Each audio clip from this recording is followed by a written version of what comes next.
Dan il-programm huwa mwassal lilkom minn Revlon.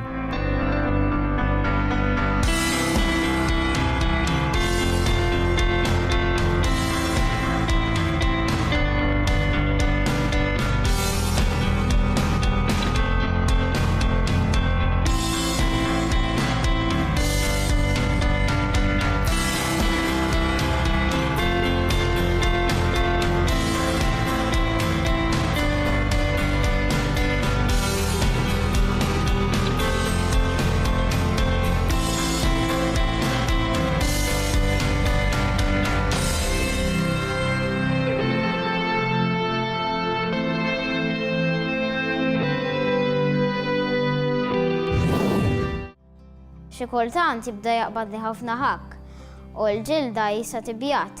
Drabi oħra ikolli l-ġilda xotta ħafna.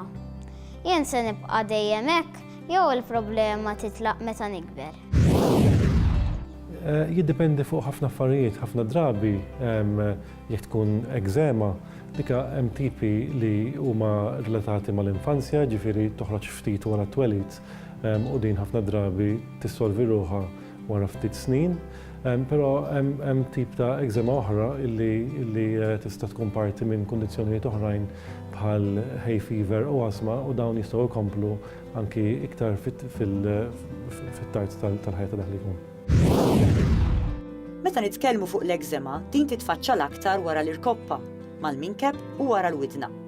X'jistgħu jagħmlu l-ġenituri biex itaffu l-iskumdità tal-ġilda xotta fit-tfal tagħhom?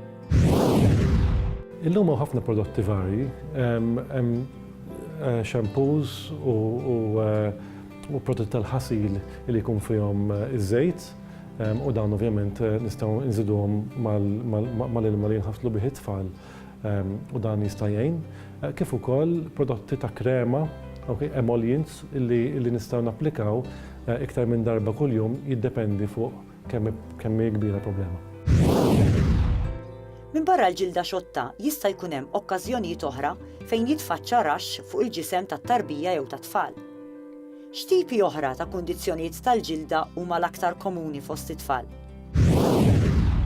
Il-kundizzjonijiet tal-ġilda huma komuni ħafna fost it-tfal. Fil-fatt ħafna drabi kulħadd xi darba oħra ħajjippreżenta il-problema fil-ġilda. Apparti l-ekżema li għedni kif tkellimna fuqha u ġilda xotta, hemm ħafna drabi il-problemi tat-tfal huma relatati ma' infezzjonijiet. U dawn jerġgħu jinqasmu f'infezzjonijiet virali bħal pereżempju il-ġidri rieħ, l-slept cheek li hija l-fifth disease, is-sixth disease ukoll dawn huma kondizzjonijiet varji li kollha jippreżentaw b'xi forma ta' rash. U mbagħad hemm infezzjonijiet li huma kkawżati mill-bakterja bħal pereżempju l-iskarlatina, infections fil-ġilda nifisom bħal l-impetigo u dawn ovvjament ikollhom jiġu trattati b'antibiotiku. Kif ukoll imbagħad hemm infezzjonijiet li huma kkawżati minn xi fungus. Ħafna drabi dawn ikunu forma ta' nappy rashes jew inkella tip ta' ġilda xotta rash li jibqa' jiżdied u ħafna ħakk. Però dawn huma kollha trattabbli, fil-każ tal-fungi nużaw antifungals. Żewġ kundizzjonijiet li qabel forsi kienu aktar komuni huma l-ħosba u l-ġidri rieħ. Kontra dawn il-kundizzjonijiet jeżisti tilqim li hemm mhux ftit biex jonqsu il-każijiet, b'mod partikolari tal-ħosba. Iżda x'inhi eżattament il-ħosba? Il-ħosba hija kundizzjoni kkawżata minn virus. Fil-passat din kienet komuni ħafna fil-fatt it-tfal kważi kollha kienu jgħaddu minnha. Illum bit-tilqim għandna tilqima tal-MMR illi tingħata lit-tfal kollha, kważi ma narawha qatt. Però ovvjament jekk in-nies inaqsu mit-tilqim din ħareġa nerġgħu narawha fil-futur. Is-sintomi huma ġeneralment daqsxejn runny nose, flissjoni, qatis, sola, kif ukoll imbagħad rash illi jibda fil-wiċċ u mbagħad ikompli biex jinfirax mal-ġisem kollu. Din hija condition illi ħafna drabi titlaq waħedha, kull ma nagħmlu aħna nagħtu affarijiet biex dak li jkun iħossu aħjar sakemm jitlaq bħal pereżempju il-paracetamol u xi affarijiet tas-sola li jkollhom bżonn dak il-ħin. Tikka aktar dwar saħħtek.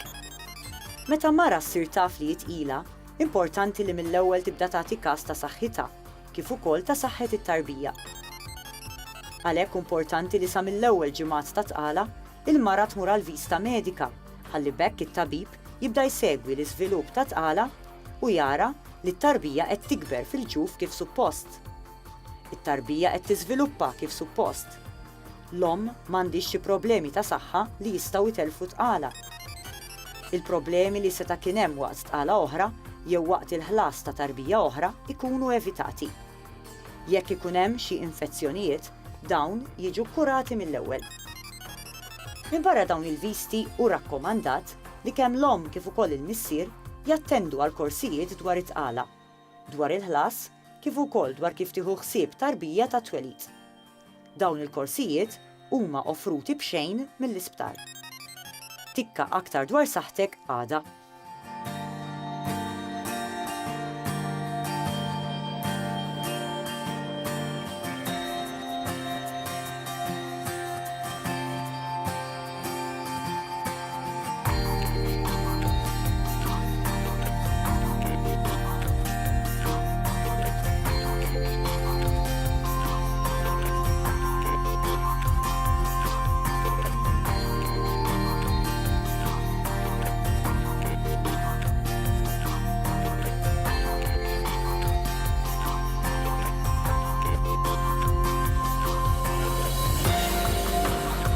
Dan il-programm ġie mwassal lilkom minn Revlon.